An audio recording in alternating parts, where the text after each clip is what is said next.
નમસ્કાર દર્શક મિત્રો, બોટાદ દસ્તક ન્યૂઝમાં આપનું હાર્દિક સ્વાગત છે। હું છું પાયલ મકવાણા। આપ જોઈ રહ્યા છો બોટાદ દસ્તક ન્યૂઝ। હવે પછીના સમાચાર વિગતવાર। પપ્પાએ મારા માટે ખૂબ જ સેક્રિફાઈસ કર્યું છે। 2014માં મમ્મીના નિધન બાદ પિતાએ સિંગલ ફાધર તરીકે ઉછેર કર્યો। દીકરીએ યુપીએસસીમાં દેશભરમાં બીજો રેન્ક મેળવ્યો। આજે 15 જૂનના રોજ ફાધર્સ ડેની ઉજવણી કરવામાં આવી રહી છે। ત્યારે આજ વાત કરી રહ્યા છીએ ગોવિંદભાઈ અને તેમની દીકરી હર્ષિતાની।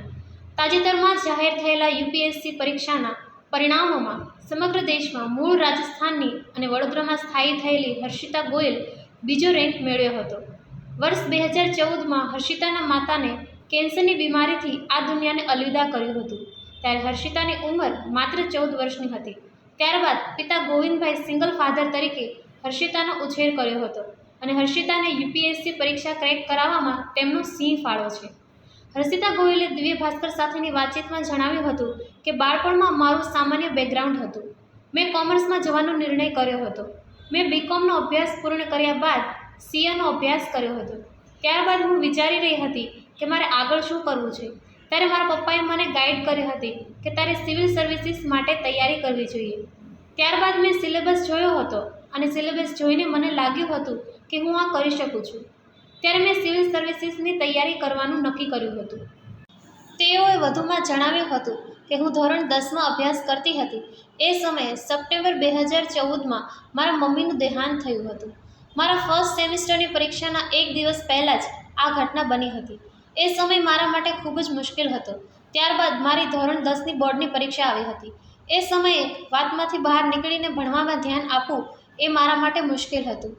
તેઓએ વધુમાં જણાવ્યું હતું કે એ સમયે મારો ભાઈ પણ માત્ર 2 વર્ષનો જ હતો।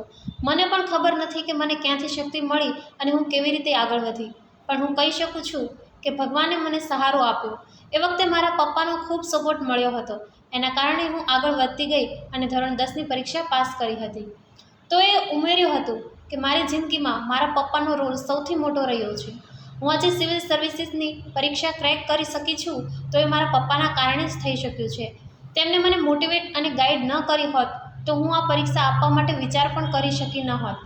હું યુપીએસસીના ઇન્ટરવ્યૂ માટે ગઈ ત્યારે મારી મમ્મીને યાદ કરીને મારી આંખોમાં આંસુ આવી ગયા। એ સમયે મને થયું હતું કે કાશ આ સમયે મારી મમ્મી મારી સાથે હોત। તેઓએ કહ્યું હતું કે મારા પપ્પાએ મને કોઈ પણ વાતની કમી પડવા દીધી નથી। તેઓએ મને હંમેશા સ્વતંત્ર થવા માટે મજબૂર કરી છે। મારા પપ્પાએ મારા માટે કેટલા સેક્રિફાઈસ કર્યા છે એ તો અમને ખબર પણ નહીં હોય। મા બાપ પોતાના સંતાન માટે કેટલા સેક્રિફાઈસ કરે છે એની આપણે કલ્પના પણ નથી કરી શકતા। મારી કોઈ પણ પરીક્ષા હોય તો મારા પપ્પા તેમના તમામ કામ છોડીને મારી સાથે આવતા હતા। તેઓ અમને બેસ્ટ ફેસિલિટી આપવાનો પ્રયાસ કર્યો છે। તેઓ મારી મમ્મીની કમી પણ પડવા નથી દીધી। અમને એવું ક્યારેય ફીલ થવા દીધું નથી કે અમે એકલા છીએ, અમારા ઘરમાં કોઈ એબસન્ટ છે। તેઓએ વધુમાં કહ્યું હતું કે હું મહિલાઓને એમ્પાવરમેન્ટ માટે કામ કરવા માગું છું। એના ઉપર જ હું ફોકસ કરીશ। હું તેમની લાઈફ સરળ બનાવવા માગું છું। મને બાળકો સાથે ખૂબ લગાવ છે। જે બાળકો પાસે એજ્યુકેશનનો એક્સેસ નથી તેમને એજ્યુકેશનનો એક્સેસ અપાવીશ।